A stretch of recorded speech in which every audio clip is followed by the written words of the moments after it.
April 2024 yang lalu, Iran menyerang Israel dengan tiba-tiba, dengan 300 rudal, drone, misil dan sebagainya. Lalu karena tindakan tersebut 19 April 2024 Israel balik menyerang Iran. Pertanyaannya, bisakah ini memicu perang dunia ketiga jika Iran didukung oleh Rusia, oleh Turki, negara-negara Arab yang ada, sedangkan Amerika sedangkan Israel didukung oleh Amerika dan juga banyak koalisinya. Saudara-saudara, sebelum kita membahas lebih jauh tentang perang ini, saya mau menjelaskan terlebih dahulu tentang siapakah Iran itu sebetulnya. Sebelum tahun 1935, negara Iran itu disebut Persia, saudara.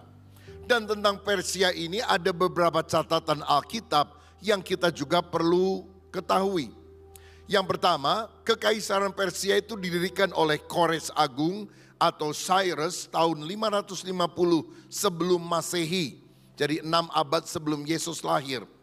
Dia adalah raja kafir yang dipakai Tuhan untuk memulangkan Israel yang pernah ditawan oleh Babel selama 70 tahun dan membangun kembali bait Allah di Yerusalem. Kita tahu Babilonia yang dipimpin oleh Nebukadnezar pernah menawan Israel 70 tahun. Tapi Babilonia, Irak sekarang, dikalahkan oleh Persia, Iran sekarang. Lalu Raja Persia yang menaklukkan kerajaan Babel menyuruh orang Israel balik ke negara asalnya. Bahkan dia membiayai pembangunan bait Allah kembali di Yerusalem.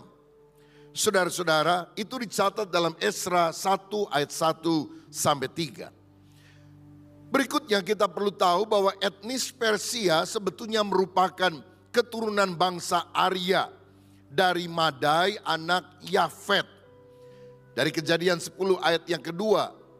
Dan dari Yafet inilah muncul bangsa Eropa yang kebanyakan tinggi berkulit putih. Kita tahu dunia pernah dibinasakan oleh air bah. Allah menyelamatkan Nabi Nuh dan 3 orang anaknya, Sem, Ham, dan Yafet. Dan dari 3 orang anak ini menyebarlah seluruh manusia yang ada di dunia. Dari Yafet muncul keturunan Eropa, di mana orang Persia juga berasal. Ini berbeda dengan bangsa Israel dan bangsa Arab yang merupakan keturunan Sem. Karena itu mereka disebut sebagai bangsa Semitik. Beda juga dengan bangsa Afrika yang berkulit hitam yang merupakan keturunan daripada Ham. Bangsa Arya ini kemudian menjadi 2 bangsa besar, Persia dan Media. Dalam perkembangannya mereka kemudian bercampur dengan bangsa setempat yang adalah bangsa Elam yang merupakan keturunan Sem. Kejadian 10 ayat 22 mencatat itu. Dan pada masa kini mereka ada di Iran bagian selatan. Nah saudara-saudara, pada waktu Israel membalas serangan Iran, maka kota yang diserang namanya Isfahan. Isfahan itu adalah sebuah kota yang ada di Iran selatan. Kota dengan arsitektur indah, sudah beratus-ratus, beribu-ribu tahun ada di sana dan banyak dikunjungi oleh para turis. Jadi kota di Iran yang paling banyak pelancong datang adalah Isfahan ini. Jadi kenapa Isfahan bukan Teheran, ibu kota Iran yang diserang? Karena rupanya ini merupakan pusat pembuatan senjata termasuk drone, nuklir dan sebagainya. Menarik sekali, kota Isfahan pada abad ke-16 pernah menjadi ibu kota Persia. Kalau saudara lihat gambar di atas sebelah kanan, itu adalah lukisan wajah daripada Raja Cyrus Agung atau Kores. Ini diambil dari pahatan batu ukiran yang melukiskan wajah itu lalu digambar. Bagian tengah ini adalah kuburan yang ada di Iran yang merupakan kuburan Raja Kores. Dan yang ketiga, ini bukti sejarah luar biasa sekarang disimpan di British Museum di London tentang prasasti bagaimana Raja Kores ini menyuruh orang-orang yang ditawan termasuk Israel kembali ke negara asalnya dan membangun kuil atau bait Allah dengan pembiayaan dari raja. Jadi saya percaya begini, orang yang katanya nggak kenal Tuhan, bangsa kafir, raja kafir, di tangan Tuhan bisa dipakai untuk mendatangkan berkat bagi orang percaya. Sebab bagi Allah tidak ada yang mustahil. Nah saudara-saudara, selanjutnya kita lihat, tadi kita tahu bahwa bangsa Persia ini campur dengan bangsa Elam yang tinggal di sana. Nah Elam itu siapa? Elam ini adalah keturunan daripada Sem, anaknya Nuh. Lalu kemudian dia punya anak namanya Susan. Susan ini kemudian menjadi nama ibu kota kerajaan Elam. Dan menarik sekali dalam catatan Alkitab, baik Daniel, Esther, dan Nehemia ternyata pernah tinggal di Susan. Ada Puri Susan, ada benteng Susan, kota Susan. Pada zaman modern ini kota Susan disebut sebagai kota Susa. Ada di Iran, daerah selatan. Dan luar biasanya di kota Susa ini, di Iran ada kuburan Daniel. Daniel siapa? Daniel yang dicatat dalam Alkitab yang pernah dimasukin ke dalam gua singa. Kalau saudara lihat gambar di bagian bawah ini adalah tempat yang diyakini merupakan kuburan daripada Nabi Daniel.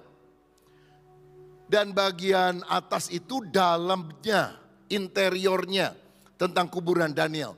Mosaiknya agak mirip dengan arsitektur Islam karena Persia atau Iran sekarang dari abad pertengahan banyak dikuasai oleh kekafilahan Islam.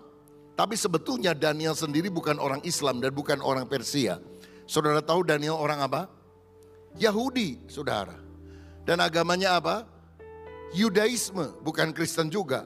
Karena Kristen waktu itu belum lahir sebagai agama. Jadi dia orang Yahudi berdoa setiap hari 3 kali menghadap atau kiblatnya ke arah Yerusalem. Dan menarik sekali, Isfahan yang juga dekat dengan Susa beberapa jam saja naik kendaraan yang ada di Iran Selatan adalah kota yang memiliki pemukiman Yahudi terbesar dan tertua di Iran. Sampai hari ini kira-kira 1.500 orang Yahudi masih tinggal di sana. Itu pertanda memang daerah Persia, daerah ini pernah dikuasai atau pernah ada orang-orang Yahudi yang tinggal di sana. Nah, catatan ketiga tentang Persia atau Iran adalah Ratu Esther. Itu yang pernah tinggal di Puri Susan di Persia. Dipakai Tuhan menyelamatkan bangsa Yahudi dari pembantaian oleh Haman pada pemerintahan Ahasiweros atau Xerxes yang pertama. Dan kita kemudian lihat bahwa kitab Esther sebanding dengan kitab Keluaran, di mana Tuhan pernah memakai seorang yang bernama Musa mengeluarkan Israel dari pembantaian Firaun menuju tanah perjanjian, tanah Kanaan. Nah, di dalam Alkitab kita ada kitab Esther. Kitab Esther adalah kitab yang paling banyak diperdebatkan. Apakah layak masuk di dalam kanon Alkitab atau tidak? Apakah memang pantas diakui sebagai firman Allah atau tidak? Kenapa? Karena di dalam kitab itu tidak ada satu kali pun kata Allah atau Tuhan atau YHWH atau Elohim ada di sana. Sehingga orang mulai berpikir, bagaimana mungkin sebuah kitab yang tidak pernah mencantumkan kata Allah atau Elohim atau Yahweh diakui sebagai firman Allah. Tapi akhirnya saya percaya ini karena karya Roh Kudus. Kitab Esther juga dikanonkan, diakui sebagai firman Allah. 66 kitab di dalam Alkitab Kejadian sampai Wahyu termasuk Esther. Kenapa? Karena sebetulnya walaupun istilah Yahweh tidak disebutkan, karya Yahweh, karya Elohim, karya Tuhan Allah yang begitu dahsyat, nyata dalam kesenyapan kerjanya. Sebab kalau kitab Keluaran kita tahu bersama, Israel hampir dibantai oleh Firaun di Mesir, dikeluarkan oleh Tuhan melalui Musa, persis sama. Yahudi juga pernah mau dibantai, bukan di Mesir tapi di Persia. Dikeluarkan oleh Allah atau dibatalkan rencana pembantaian itu melalui seorang ratu bernama Esther. Jadi Keluaran dan Esther itu punya nilai historis yang luar biasa karena sejajar menceritakan bagaimana penyelamatan Allah kepada bangsa pilihan Allah, Israel. Ya, shalom teman-teman semua. Terima kasih sudah menonton video ini dan kiranya video ini bisa menjadi pelajaran bagi kita, mengedukasi kita dan justru mengingatkan kita bagaimana Israel itu awalnya dipilih oleh Tuhan dan menjadi alat perusakannya ya.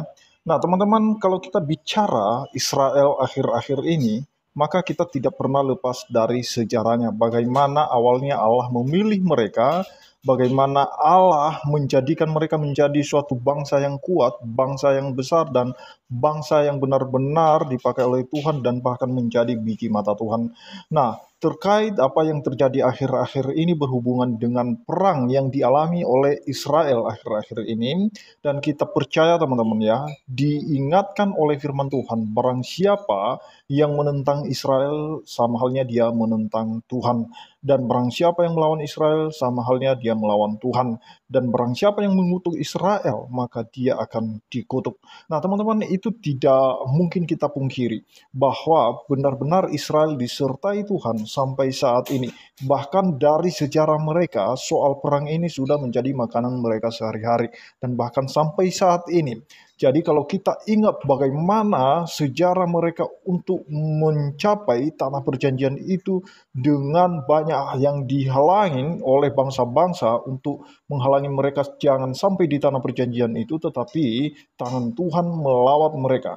Sampai kita melihat bagaimana Israel dibebaskan dari perbudakan bangsa Mesir dan bagaimana mereka itu dikembalikan dari pembuangan Babel, dan selanjutnya teman-teman, Tuhan terus menolong dan memelihara bangsanya.